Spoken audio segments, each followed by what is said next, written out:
আসসালামু আলাইকুম। আজকে আপনাদেরকে আমি দেখানোর চেষ্টা করব যে ২০২৬ সালের নতুন নিয়মে কিভাবে আপনার জন্ম নিবন্ধন পেপারটি অনলাইন রয়েছে কিনা কিভাবে চেক করবেন। এই নিয়মে আপনি ২ টি কাজ করতে পারবেন। ১ম টি হচ্ছে যে আপনার জন্ম নিবন্ধন কার্ডটি অনলাইনে রয়েছে কিনা ওইটা চেক করে নিতে পারবেন। সেই সাথে আরেকটি কাজ আপনি করে নিতে পারবেন সেটি হচ্ছে যে আপনার জন্ম নিবন্ধন পেপারটি বর্তমানে বাংলায় রয়েছে ওইটা অনলাইনে থাকলে আপনার ইংলিশ ভার্সনটি আপনি নামিয়ে নিতে পারবেন। আমাদের বিভিন্ন ক্ষেত্রে ইংলিশ জন্ম নিবন্ধন প্রয়োজন পড়ে, বিশেষ করে বাচ্চাদের স্কুল কলেজের কাজকর্মে বর্তমানে ইংলিশ জন্ম নিবন্ধন প্রয়োজন পড়ে।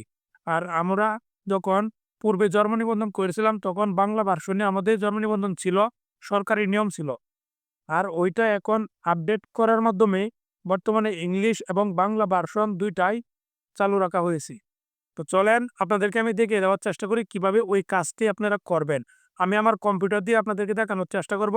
মোবাইল দিয়ে যদি দেখাইতে চাই তাহলে মোবাইলের স্ক্রিন ছোট আপনাদেরকে দেখাইতে এবং বুঝাইতে কষ্ট হয়ে যাবে।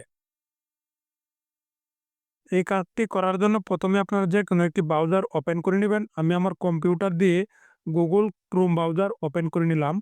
ওপেন করার পরে আপনারা লক্ষ্য করেন আমার Google Chrome ব্রাউজারের যে একটি সার্চ অপশন রয়েছে যেখানে আমরা কোনো কিছু লিখে সার্চ করি ওইখানে আমরা লিখব bdris.gov.bd এটা লিখে আমরা সার্চ করব এখানে।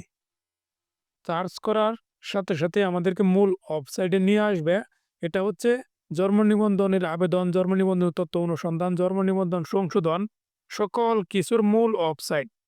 তারপর এখানে আসার পরে আপনি জন্ম নিবন্ধনে ক্লিক করবেন। জন্ম নিবন্ধনে ক্লিক করে একদম শেষে দেখেন লেখা রয়েছে জন্ম নিবন্ধন তথ্য অনুসন্ধান। যে এই লেখাতে আপনি ক্লিক করে দিবেন। এই লেখাতে ক্লিক করলে আপনাকে মূল ওয়েবসাইটে নিয়ে আসবে যেটা হচ্ছে আপনার ওই জন্ম নিবন্ধন তথ্য অনুসন্ধান। অর্থাৎ আপনার জন্ম নিবন্ধন অনলাইনে রয়েছে কিনা এবং আপনার জন্ম নিবন্ধনটি কিভাবে অনলাইন থেকে ইংলিশ ভার্সনটি ডাউনলোড করবেন। এখন এখানে আমার করণীয় হচ্ছে আমার জন্ম নিবন্ধনের যে ১৭ ডিজিটের নম্বরটি রয়েছে ওই নম্বরটি এখানে আমি লিখব। লেখার পরে নিচে ডেট অফ বার্থ যে লেখাটা রয়েছে ওইখানে আমার জন্ম নিবন্ধন অনুযায়ী আমার জন্ম তারিখটা লিখে নিব।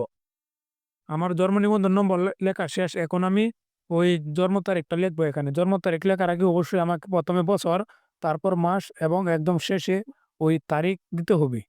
আমার জন্ম তারিখ লেখা শেষ। এখন আমি যে কাজটি করব সেটি হচ্ছে যে এখানে আপনারা লক্ষ্য করেন ২৮+1 যে লেখাটা রয়েছে ওইটা আমি যোগ করে দেব।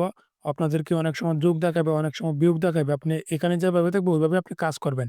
এখন আমি ২৮+1 ২৯ লিখে সার্চ করলাম। সার্চ করার সাথে, সাথে আমার সামনে আমার ওই জন্ম নিবন্ধনের অনলাইন কপিটা চলে এসেছে। এভাবেই আপনি আপনার জন্ম নিবন্ধনটি অনলাইনে রয়েছে কিনা চেক করে নিবেন। সেই সাথে